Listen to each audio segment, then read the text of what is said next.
English Easy Podcast. Hello, learners. Welcome back to English Sleep Podcast, your partner to learning English while you sleep. Thank you for having me. Now, if you are actually still awake with us right now, or maybe you're just tuning in during your morning commute, we have a really fascinating journey mapped out for you today. We really do. And we are designing this specific deep dive entirely for you, the intermediate English learner. Exactly. Today, we are focusing squarely on your career, like how you can boost your workplace confidence and, master the kind of daily office English that actually gets you noticed. Right, because it's so important. And our insights today, they're drawn from a really comprehensive expert transcription on professional communication strategies. Yeah, and our mission today is looking at this very specific, very frustrating phenomenon.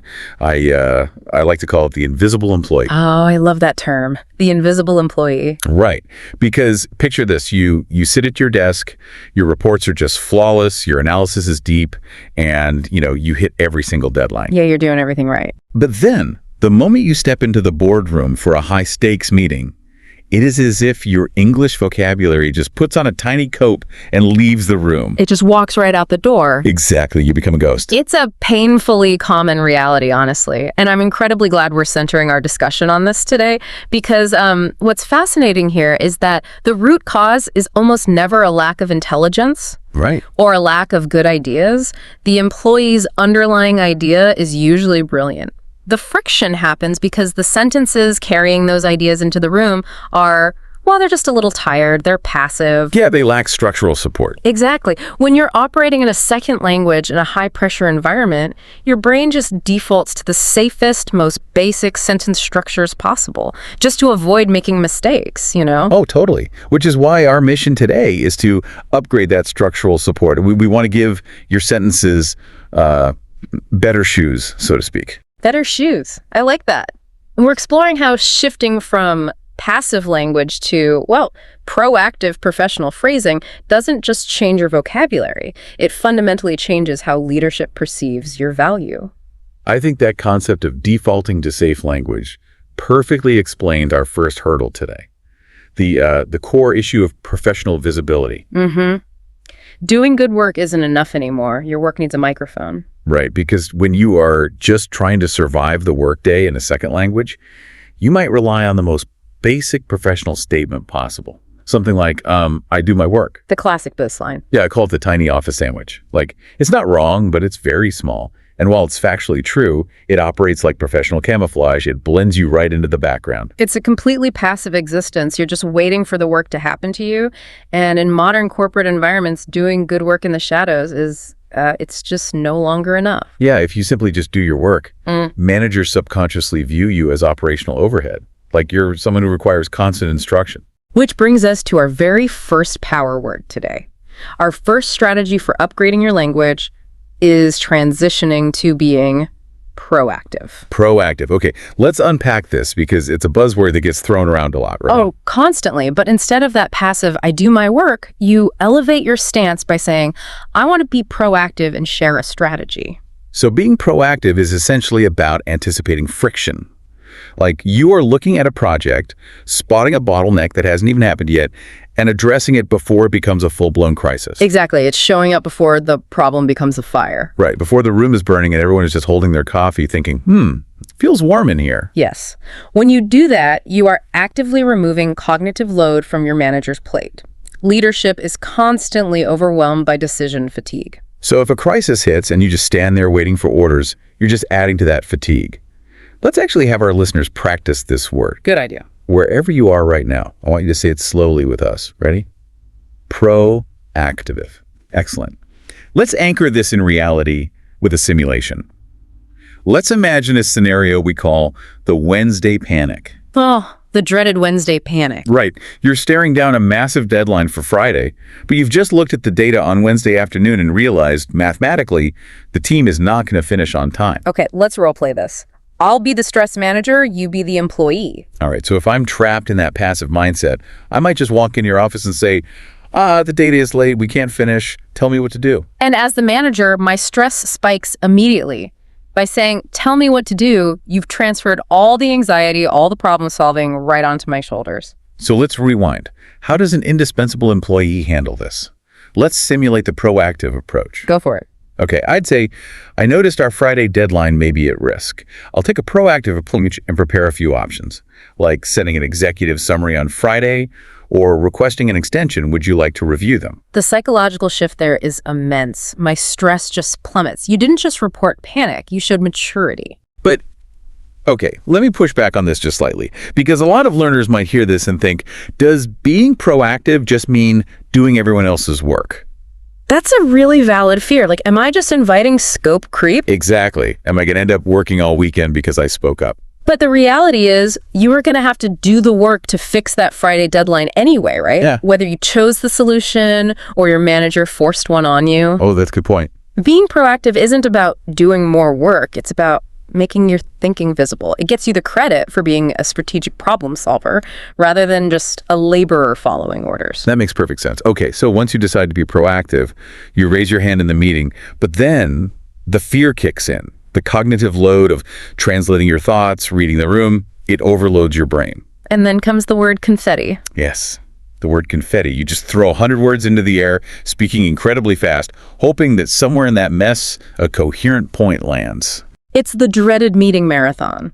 Someone starts making a point, and 12 minutes later, we're in a different country entirely. Right. It's nervous overcompensation. So the cure here isn't speaking more, it's speaking clearly. Exactly. Which brings us to our second power word, articulate. If you start with a weak setup like, I want to say my idea, it sounds like an idea begging to come into the room. It's leading with hesitation. So instead you pause and say, I want to articulate my idea clearly. To articulate means organizing your thoughts to avoid that word confetti. It signals that what you're about to say has weight and logic. Let's have the audience try it. Say it with us. Articulate. Articulate. Now, a big question I get from learners is, what if I make a grammar mistake? A lot of people wait for perfect English before they speak up. And they'll stay silent for years waiting for that perfection. But let me reassure you, articulate does not mean perfect. Right. You can drop an article or mix up a verb tense. Exactly. As long as your core message is clear, calm, and easy to follow, you are being articulate.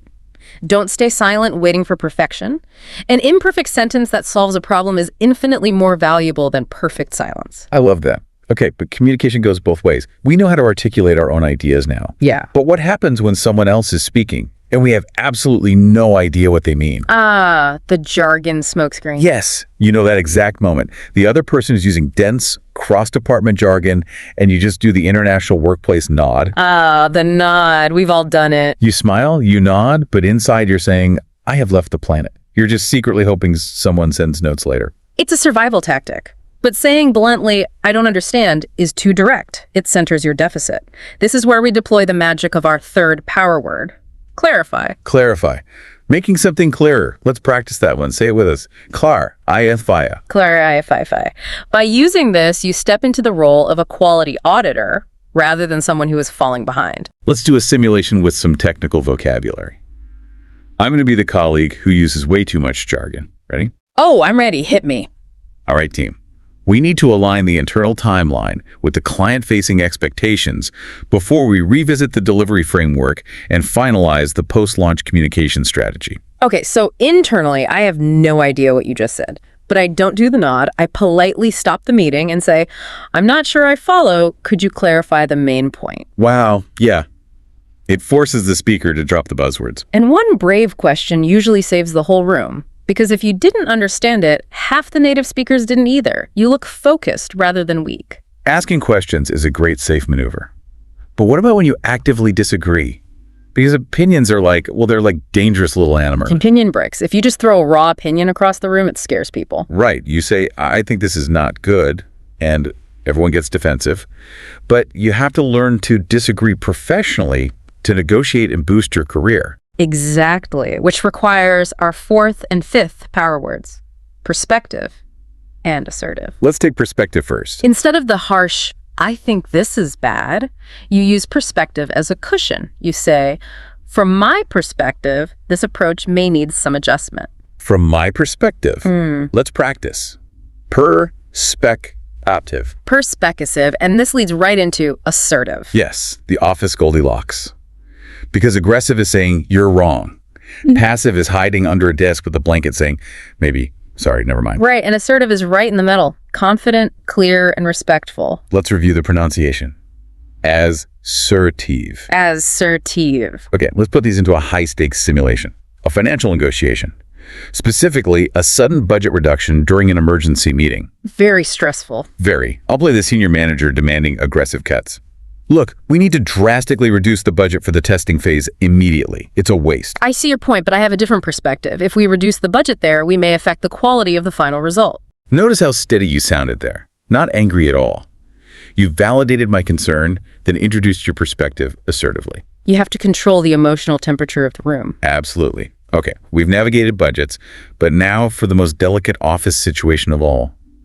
The tiny office earthquake. Oh, giving feedback to a colleague. Yes, it can cause an absolute earthquake if done poorly, making people super defensive. Like, if you just say, this is wrong, there's no cushion. It's a wrecking ball. Which brings us to our final power word, constructive. Think of the root word, construct. To build. Right, it's feedback that builds, not feedback that breaks. It's a tiny, polite screwdriver, not a hammer. I love that. Let's have the learner say it with us. Constructive. Constructive. So let's role play giving feedback on a report. Okay, instead of criticizing, I'd say, can I offer some constructive feedback on the opening section? I have a constructive suggestion that might help improve this. And by giving a reason and a direction, nobody has to go cry in the break room. Exactly. You preserve the relationship while improving the work. So to summarize this whole journey, speaking better at work isn't about becoming the loudest person or, having robotic, perfect English. Not at all. It's about letting your real value become visible through clear, calm, and useful sentences. Let's briefly recap those 6 key power words one last time for the audience to repeat. Proactive. Articulate. Clarify. Perspective. Assertive. And constructive. Remember, your ideas deserve good sentences. They really do. And I want to leave you with a final, somewhat provocative thought to ponder. We spend so much time worrying about how our English sounds to others, right? Oh, constantly. But consider this. What if the way you choose to speak at work, shifting from passive to proactive, doesn't just change how your colleagues see you? What if it actually rewires your own brain to finally recognize your true value? Wow. Action precedes belief. When you speak like you belong there, you realize that you do. Thank you for joining us on this deep dive, learners. Keep practicing, and we will catch you on the next one.